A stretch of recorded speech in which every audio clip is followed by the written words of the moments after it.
2. Soirée calme. Diminuer les écrans, relations harmonieuses, rituel d'endormissement. Passer des soirées calmes et éviter les activités trop stimulantes en deuxième partie de soirée.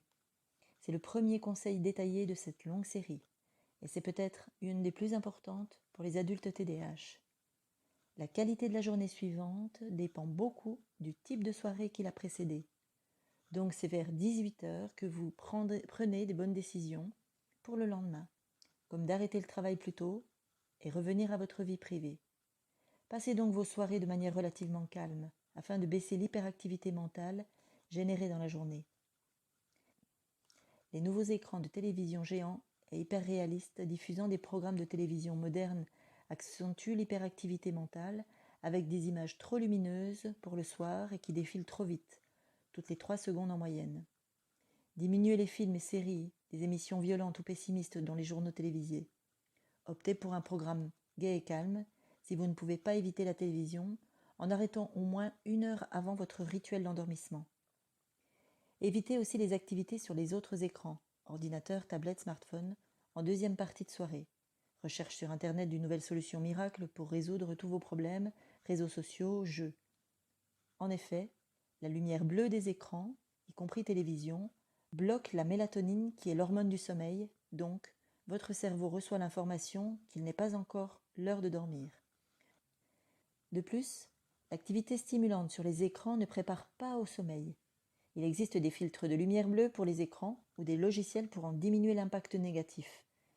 Flux sur les ordinateurs et beaucoup d'applications sur les smartphones, les iPhones et les iPods. Mais le mieux est vraiment d'éteindre les écrans le plus tôt possible en soirée. Une projection vidéo ou une sortie cinéma le soir avec film divertissant, positif ou inspirant, et des plans pas trop rapides, supérieurs à 6 secondes, seront moins nocifs pour le sommeil que la télévision ou les écrans d'ordinateur ou de smartphone. Les seuls écrans vraiment neutres pour le sommeil sont des lecteurs de livres numériques, car ils ne diffusent pas une lumière vive et parce que l'activité de lecture est moins stimulante qu'un film.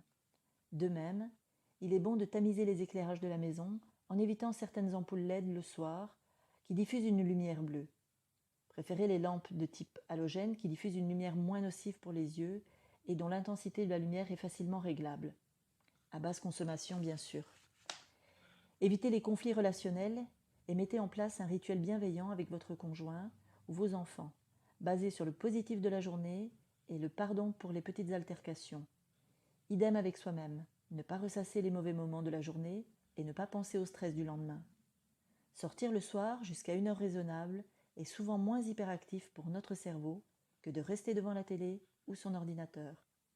Si c'est dans vos besoins et dans vos valeurs, faire la fête de temps en temps sera intéressant car chassera vos pensées négatives. En fin de soirée, un rituel d'endormissement est efficace, comme l'écoute d'une musique relaxante ou d'audio apaisant et inspirant. Les dernières pensées qui accompagnent l'arrivée du sommeil sont importantes pour la qualité du sommeil et notre humeur au réveil. Lire un livre peut être intéressant pour ceux qui le peuvent, mais ça nécessite de la concentration. Donc, écouter un livre audio en dilettante est souvent mieux désigné le soir pour nous détourner de nos pensées sans nous fatiguer, et cela peut favoriser ainsi l'arrivée du sommeil. Le volume sera plus bas possible si on veut s'endormir avec un livre audio. Dans une phase de restructuration, comme vous êtes peut-être en ce moment, ce sera d'autant plus profitable si on écoute un livre audio inspirant et apaisant de développement personnel, voir les livres audio sur ce site.